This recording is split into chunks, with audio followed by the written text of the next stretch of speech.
Gita LLB ধারাবাহিকের আজকের পর্বে ধারাবাহিকের শুরুতে আমাদের মুখার্জি বাড়িতে দেখানো হয়। সেখানে মুখার্জি বাড়ির সবাই কাবেয়াকে একের পর এক প্রশ্ন করেই যাচ্ছে। মেঘ কাবেয়াকে বলে, পদ্ম বলেছিল তোমাদের বাড়ি কয়েকশো গজের মধ্যেই ঘটনাটা ঘটেছে, আর ওখানে নাকি রক্ত পাওয়া গেছে। কাবেয়া বলে, পদ্মর এসব মন গড়া কথা, আমার মনে হচ্ছে পদ্ম এর মধ্যে জড়িত আছে।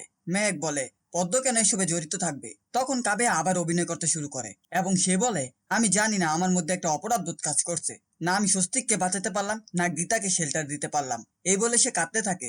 তখন পলয় বলে, 1 মিনিট। এই বলে পলয় বড়বাবুকে ফোন করে। বড়বাবু ফোনটা রিসিভ করতে পলয় বলে, গীতা মুখার্জি যে নিখোঁজ সেটা জেনেও আপনারা হাত পা গুটিয়ে বসে আছেন, তদন্ত কি থেমে গেছে নাকি? বড়বাবু বলে, কি বলছেন? তদন্ত যে আমরা করছি সেটা আপনি ভালো করেই জানেন। পলয় বলে, আর এটাও জানি গীতা মিসিং হওয়ার আগে থানায় গিয়েছিল। গভীর রাতে একজন বাড়ির বউ থানায় গিয়েছিল। এত রাতে থানায় তার কি দরকার ছিল? এখন সে মিসিং, এটা কি আপনাদের অপদার্থতা? বলুন, ও থানায় কেন গিয়েছিল? বড়বাবু বলে, এটা কনফিডেন্সিয়াল। এ নিয়ে তারা দুজনে কথা বলতে থাকে। পলয় বলে, কাবেয়া এখানে বসে হাউমাউ করে কাঁদছে। এই মেয়েটা গীতাকে এখান থেকে নিয়ে গিয়ে আশ্রয় দিয়েছিল, আর গীতা ওখান থেকে চলে গেছে। তখন মেঘ বলে, চলে যায়নি, গীতা বৌদি কাজে গিয়েছিল থানায়, এবং কাজ শেষ করে ফেরার পথে তাকে খুন করা হয়েছে, নয়তো গুম করা হয়েছে। তখন রাকার মা বলে, আচ্ছা ঠিক আছে, তাহলে এটা নিয়ে এত চিন্তা করার কি আছে? মেঘ বলে, মেজো কাকিমণি। রাকার মা বলে, হ্যাঁ, এটা নিয়ে এত চেঁচামেচি করার কি আছে? যে গেছে আপদ গেছে।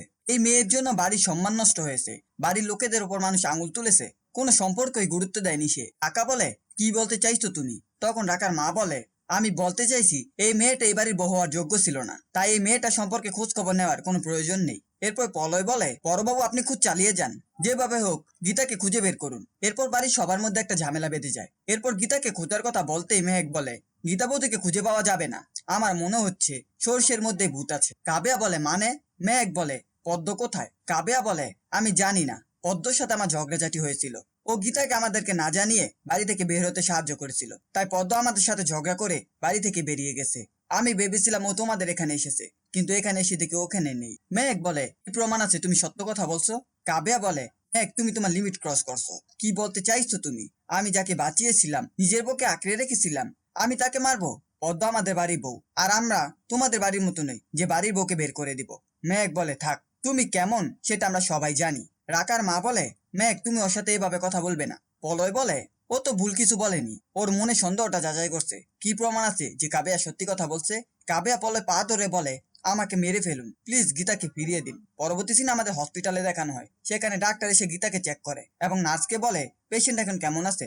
নার্স বলে, এখন ভালো, সব ধরনের টেস্ট করানো হয়েছে, কিন্তু ওনার বিহেভিয়ারে একটু পরিবর্তন আছে। মাঝে মাঝেই খুব ভাইলেন্ট হয়ে যাচ্ছে, আবার মাঝে মাঝে নিজে থেকে চুপ হয়ে যাচ্ছে। উনি তো প্রেগনেন্ট, আর এরকম বিহেভিয়ার করতে থাকলে বাচ্চার কোনো ক্ষতি হতে পারে। এরপর ডাক্তার গীতাকে ডেকে তার জ্ঞান ফিরায়। এরপর সে গীতাকে প্রশ্ন করতে থাকে, কিন্তু গীতা কোনো কিছু মনে করতে পারছে না। তখন সে উত্তেজিত হয়ে পড়ে এবং সে ডাক্তারের কলার চেপে ধরে। তখন ডাক্তার তাকে ঘুম পাড়ানোর ইঞ্জেকশন দিয়ে আবার ঘুম পাড়িয়ে দেয়। এরপর ডাক্তারের কাছে একটা ফোন আসে এবং ডাক্তার তার ম্যাডামকে সব ঘটনা খুলে বলে। সিনগুড়ি আমাদের থানায় দেখানো হয়। পলয় বড়বাবুর সাথে কথা বলতে এসেছে। পলয় বড়বাবুকে জিজ্ঞেস করে, কিছু জানতে পারলেন? বড়বাবু বলে, না। পলয় বলে, বাইরে মেঘ করেছে, বৃষ্টি হলে কিন্তু সব প্রমাণ ধুয়ে যাবে। সবকিছু কালেক্ট করেছেন? বড়বাবু বলে, হ্যাঁ, আপনি ভাববেন না আমরা আনারই নই। এরপর তারা দুজনে কথা বলতে থাকে পুরো বিষয়টা নিয়ে। তখন সেখানে মেহেক আসে এবং বড়বাবুকে হাত জোর করে বলে, আমার গীতা বৌদিকে ফিরিয়ে দিন, ওকে না পেলে আমরা নিজেদের কাছে নিজেরাই ছোট হয়ে যাব, আর এই দায় সারা জীবন আমার পাপাকে বয়ে বেরোতে হবে, কারণ আমার পাপাই বৌদিকে বাড়ি থেকে বের করে দিয়েছিল। শেষ দিনে আমরা দেখতে পাই কাবেয়া থানায় এসেছে। পলয় বলে, আমার মনে হয় সন্দেহের তালিকায় সবার আগে ওর নামটাই রাখা উচিত। কাবেয়া বলে, ছোটকা। তখন পলয় বলে, ছোটকা নয়, পলয় স্যার অথবা মুখার্জি বলুন। পলয় আরো বলে, আমার কি মনে হচ্ছে কাবেয়া কেঁচো করতে না জানি কেউটে বেরিয়ে আসে। এরপর একটু মোড় ঘুরে আমাদের কাবেয়াকে দেখানো হয়। কৃপন তাকে ফোন করেছে। কৃপন বলে, পদ্ম খুব বাড়াবাড়ি করছে, দরজায় ধাক্কাচ্ছে, চিল্লাচিল্লি করছে। কাবেয়া বলে, বাড়িয়ে দে, আর নয়তো ভয় দেখা। কৃপন বলে, তুই কোথায়? কাবেয়া বলে, থানায়। কৃপন বলে, থানায় কেন গিয়েছিস? কাবেয়া বলে, পলয় মুখার্জি এবং মেঘ থানায় এসেছে গীতার খোঁজে, তাই আমিও এসেছিলাম। কোনো খোঁজ পাইনি, কিন্তু খোঁজ আমি পেয়েই যাব। আমি যতটুকু খোঁজ পেলাম, গীতাকে যেখানে মারা হয়েছিল সেখানে একটা দামি গাড়ি এসে গীতাকে নিয়ে যায়। যেভাবে হোক ভাইয়া, গীতাকে খুঁজে বের করতে হবে। এই ছিল গীতা এলএলবি ধারাবাহিকের আজকের আপডেট। ভিডিওটি ভালো লাগলে চ্যানেলটিকে সাবস্ক্রাইব করে পাশে থাকা বেল আইকনটি অন করে দিন।